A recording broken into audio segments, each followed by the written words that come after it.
Well, hello. There's been some controversy on various fountain pen fora about what they call knockoff pens. These are pens that look quite a lot similar to other more well-known brands of pen. There's some Lamy Safari knockoffs and so on. This is the Baoer 801. It's a knockoff of the Parker Vector. But is it a knockoff when it is actually superior to the original? We'll talk about that today.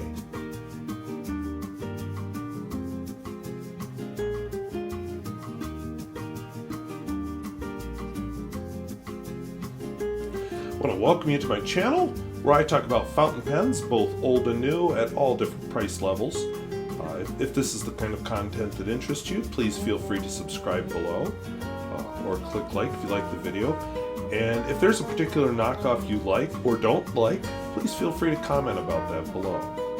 Now this Baoer 801, we'll look at the pen first, then we'll compare it briefly to the Parker Vector. So the Baoer 801 is actually a reasonably attractive pen. I mean, clearly that finish isn't maki, but that's kind of the look it's going for.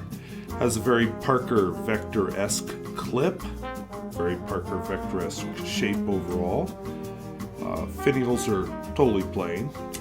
Snap cap.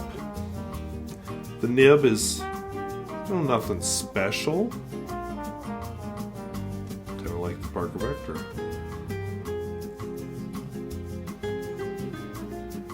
We'll take a look inside. This is a metal pen, cartridge converter pen.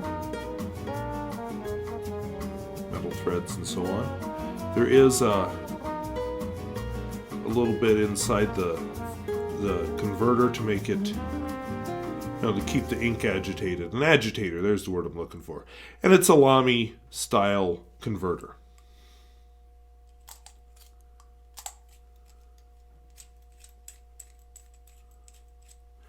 I do think that it has a very satisfying snap. In fact, let's do it by the microphone.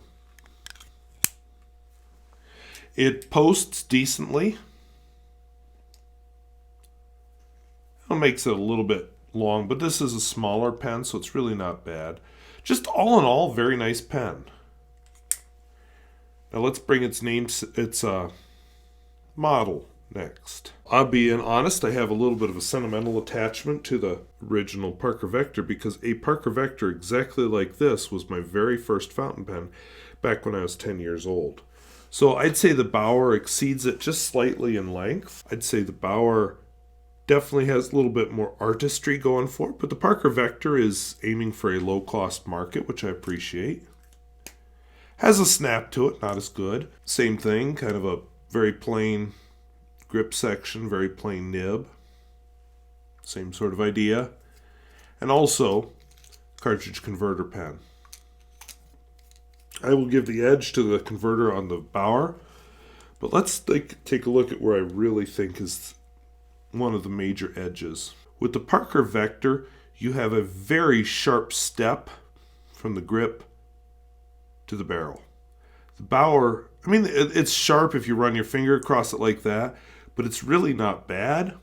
There, you can get a better look here. It doesn't bother me on the Baoer. It bothers me on the Parker Vector. Also, it's a little bit tapered on the Baoer, not on the Parker Vector. So all in all, the Baoer is actually more comfortable to hold. The writing, I would say, between the two pens is about equal. Aesthetically, the Baoer is just a little bit better looking. So I'm going to give the edge to the Baoer.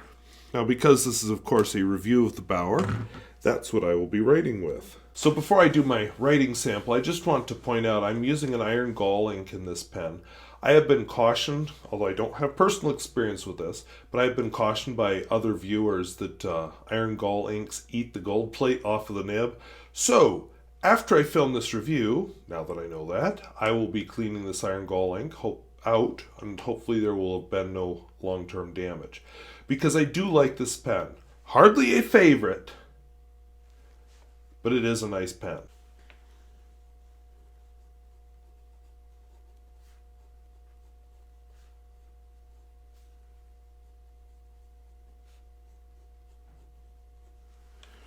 So, as I said, this ink is supposed to be one that will eat away the gold plate on the nib, so I will be cleaning it out.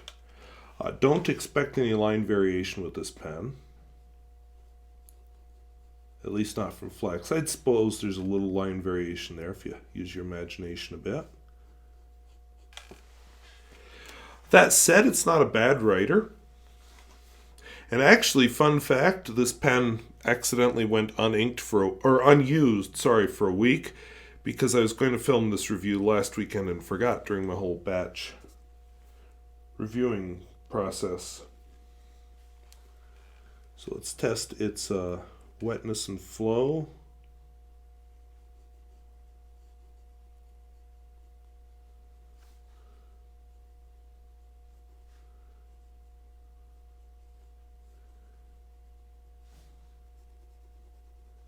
I'm already decently impressed just because it inked up after sitting for a week. There are quite a number of my Chinese pens that I've used that would not do that.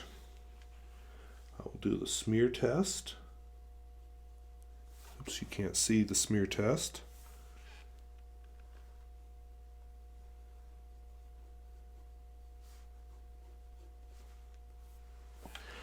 Not the wettest writer, but also not the wettest ink. And finally, I always like to do reverse writing for some reason. It's not something I'm into myself, but if you're into it, go nuts. And I wrote reserve instead of reverse. Sorry. All right, let's do our quote.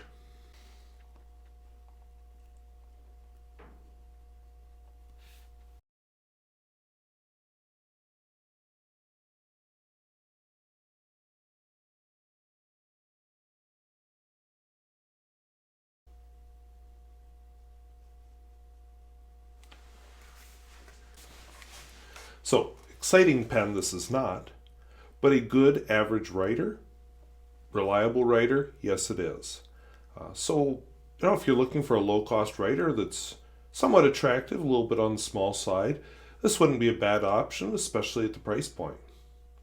So, if content like this interests you, where I review fountain pens, old, new, and at all levels, feel free to subscribe below, click like if this video was informative to you, and comment below if there's a knockoff that you like better than the original. So I thank you for watching.